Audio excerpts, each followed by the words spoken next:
Ayan, nagpa-deliver po kami ng baboy. Galing sa farm.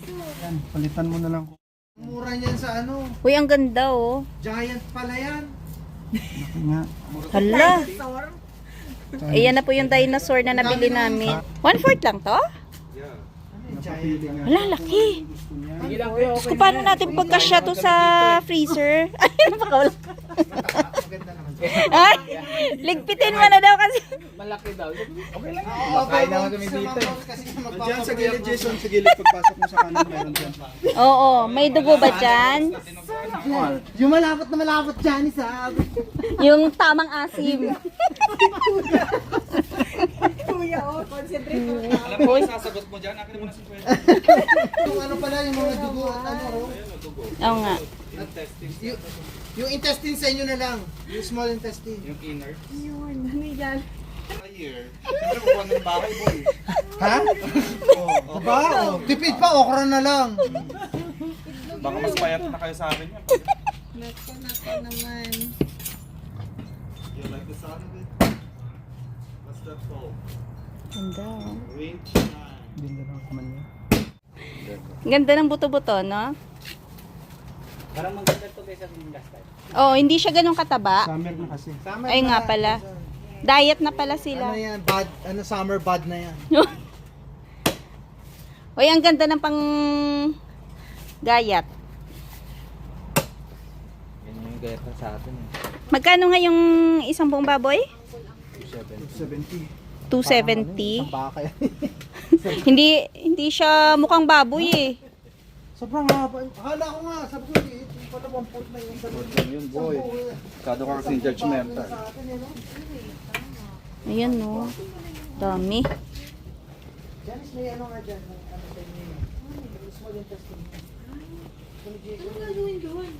Pang dinuguan, crispy dinuguan.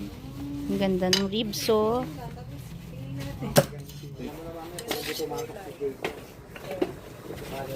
Kado malaki to eh. Sir, magkano kilo dyan? Hala, 1/4 lang yan, Jason. Ang laki ah. Fiesta kami. Oo nga. Ayun lang oh, 1/4. False ano, celebration. Wow. Lang yung ginagamit. Ayun. Kanya-kanya tayo. May kanya-kanya kaming pinapaypayan. Ang ganda ng limpo nga po. Pati yung ano, oh, Ano mo pa, para mas mababa. yung ribs ang ganda din. Half nga yun, Dodong? Half pa yan? Oo, half na to. Diyos ko. So, 3 ganto pala.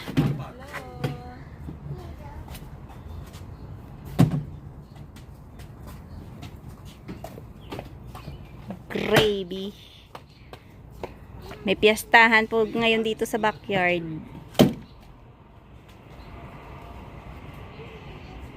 Kasalan magaganap. May kasalan.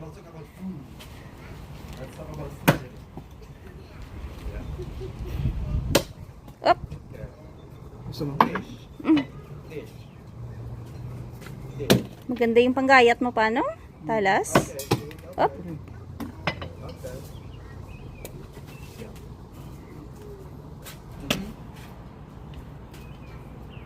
Si Janice, dapat nagpapay pa. Nag-iisip. Ini-imagine niya. Ini-imagine niya. Janice, huwag mo kaisipin, baka kagagaya mo. Dali Up. din naman yung kagagaya mo. Naiisip mo din. I-harvest na daw niya kasi baka ito lang daw yung ma-harvest niya this year. Pwede na to. Diba? Ang dami, no? Yun yung unahin mo yun dito. Ito yung una. Mula sa 2 piraso hanggang sa charan. Hindi, pero ang dami nga. Pero maganda talaga to. Ngayon lang natin na discovered eh. Sa sunod, marami tayong ganito. Kasi araw-araw, ito na yung ulamin natin. Susunod mo ba ako din? Oo nga.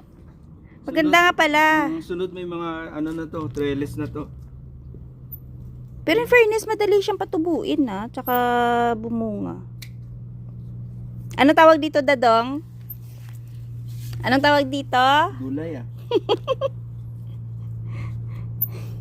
Si Charo doon ba? Ano? Si Charo? Si Charo. Si Charo.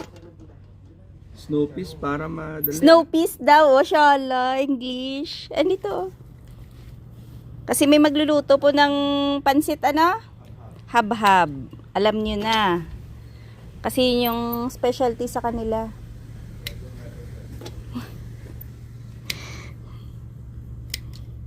Dapat sa sunod yung from Ilocos din, Mike. Dami.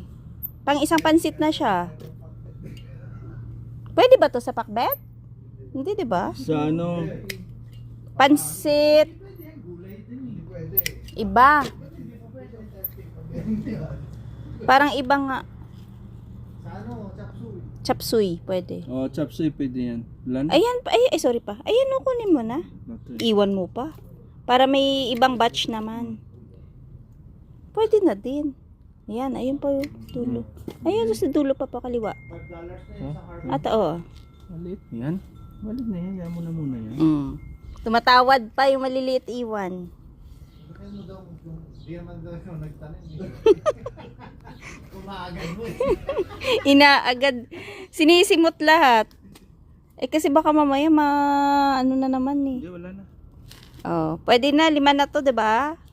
Unang harvest ni Dadong. Bulok. Sa sunod, yung nandun sa may timba. O pwede na to. Pwede na talaga. Ayaw pa. Oo, ngayon kasi wala pa tayong harvest dito gawa ng kahit na bulaklak wala pa, oh. Oh, yung kamatis maganda, no. Ito sana, yung karela. Uy, meron dun. Inaagad nila yung ano eh, mga sibuyas. Tingnan nga natin yung pansit na it's giving. Tahimik yung nagluto. Ay, oo nga, masarap. Bango ah. Tingnan mo, Ma'am Ro. Mamaya, pang-ulam ko yan. Mga ka-viewers, nagre-ready ako dito. So yan, pa magluluto tayo dito ng bopis sa labas.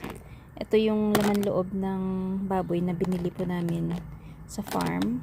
Ayan, bali na pakuluan na siya, tapos ginayat na rin. So ito po yung panggisa. Meron tayong garlic, may luya, tsaka onions, bell pepper, at yung ibang gulay nandun pa sa loob. Bale, meron akong carrots, tsaka yung, ano pa yun? Yung pangsigang. Labanos. Ayan.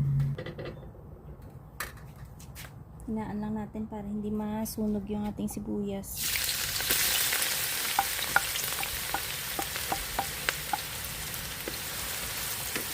Sarap to pagka maraming sibuyas tsaka bawang. Lalo na yung luya. Ito yung nagpapabango.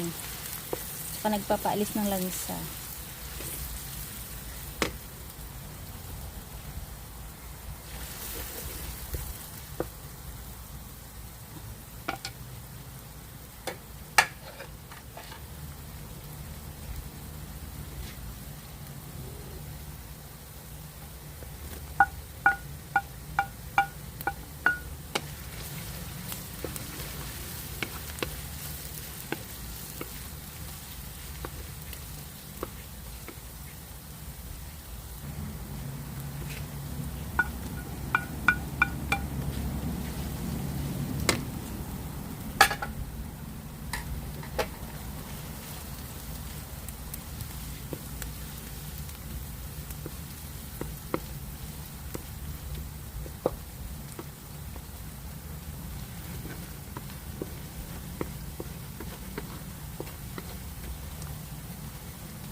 Add na po natin yung, ayan, yung baga, tsaka yung heart. Bango ng ginisang sibuyas, tsaka bawang, pati luya. Aw! Dami pala.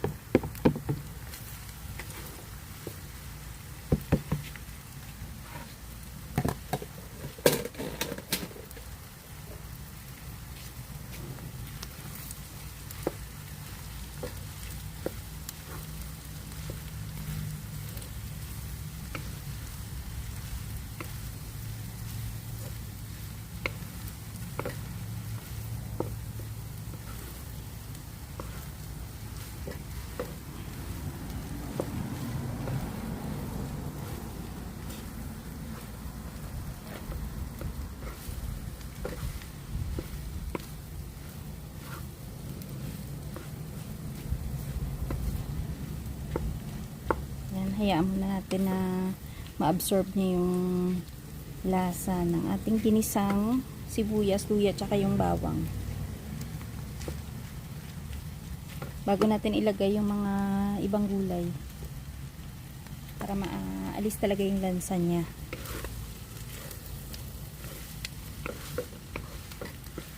Sa bagay nung nagpakulo kami, meron ng luya, sibuyas, tsaka kung ano-ano pa yung nilagay ko dito sa tubig. Nung pinakuluan ko tong baga, tsaka yung heart. Para doon pa lang, wala na yung lansa, tsaka mabango. Mabango yung laman loob.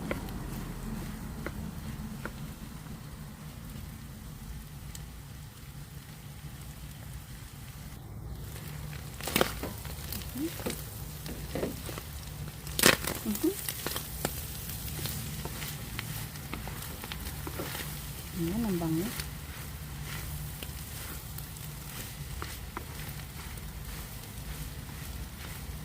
Gisang-gisa yung ating laman loob. Add ko na yung atay.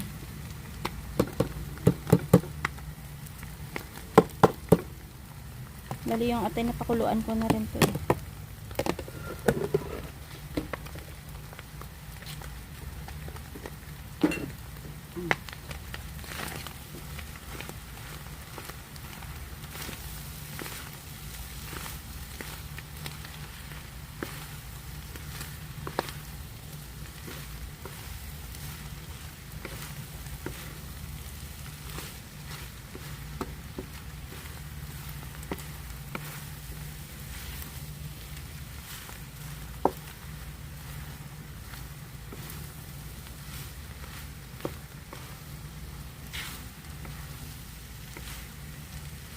So, ilagay ko na po yung pampalasa.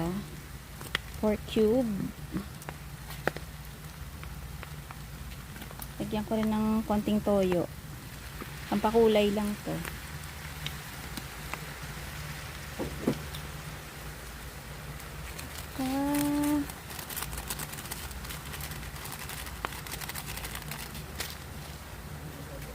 Yan.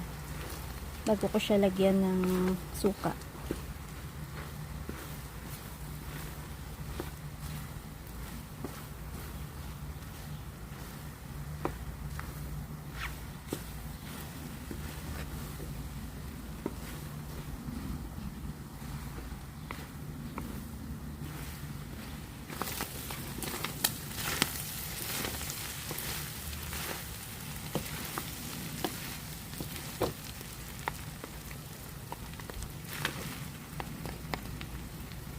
Add ko na po muna yung suka.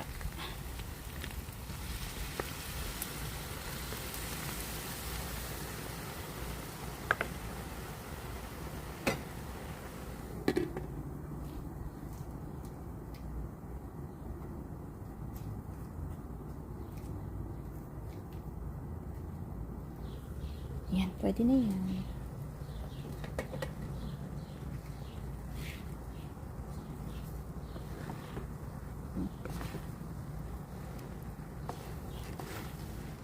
Yan.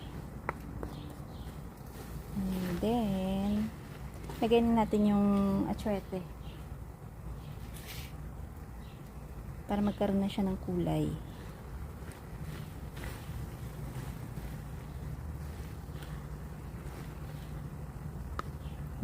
Check natin kung pwede na yung kulay niya.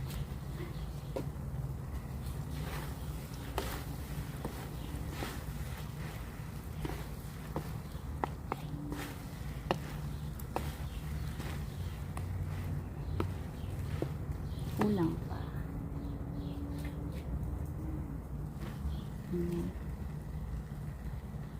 Sinitin natin.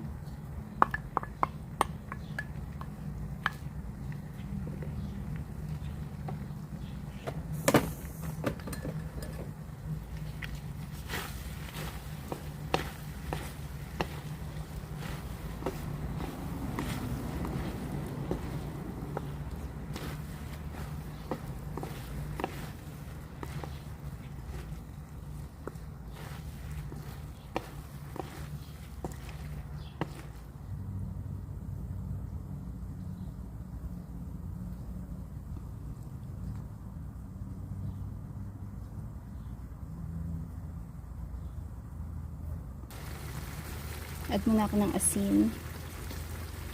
Kasi matabang.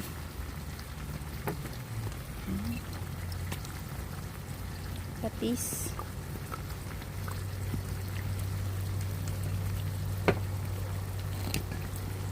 Ayan, konting oyster sauce. Up. Paminta.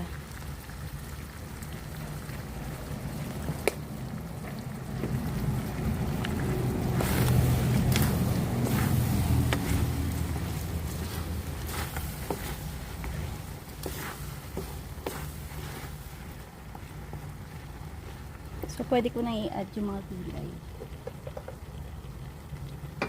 Ayan. Ang dami pong gulay. Carrots, tsaka yung labanos.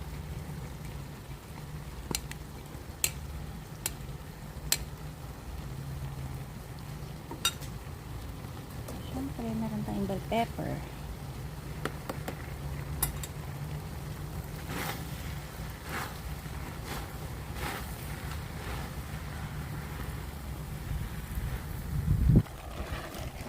Ay, lakas ng hangin.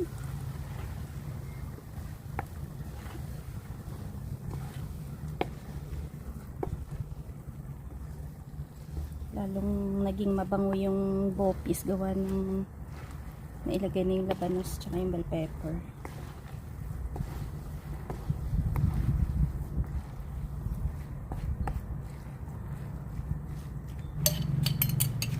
Lalagay din pala ako ng chili garlic oil.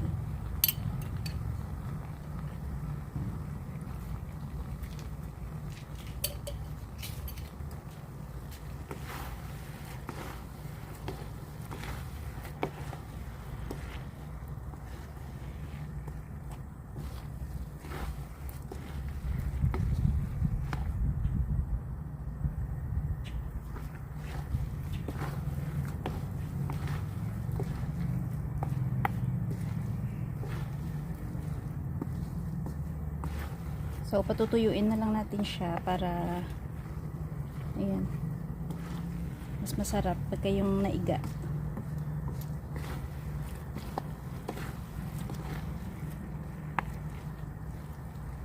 So, ayan po, nagdagdag ako ng konting annatto powder kasi medyo maputla. Ayan, pwede na yung ganyang kulay. So, patuyuin na lang natin ng konti. Kasi mas masarap nga siya yung iga. Paiga siya. Tuyo. Tuyo ng konti lang. Huwag naman yung sobrang tuyo na ano. Add lang ako ng ayan, chili oil. Tapos pwede na yan. Ayan, bango. Grabe. Sakto po yung anghang ng chili oil.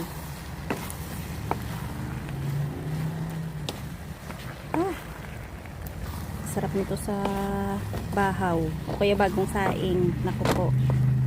Good luck na naman sa mga tuhod ng kakain neto. Pero pwede naman kasi ito i-freezer. Tapos, 'di ba? Konti-unti lang. Hindi naman na isang kainan lang.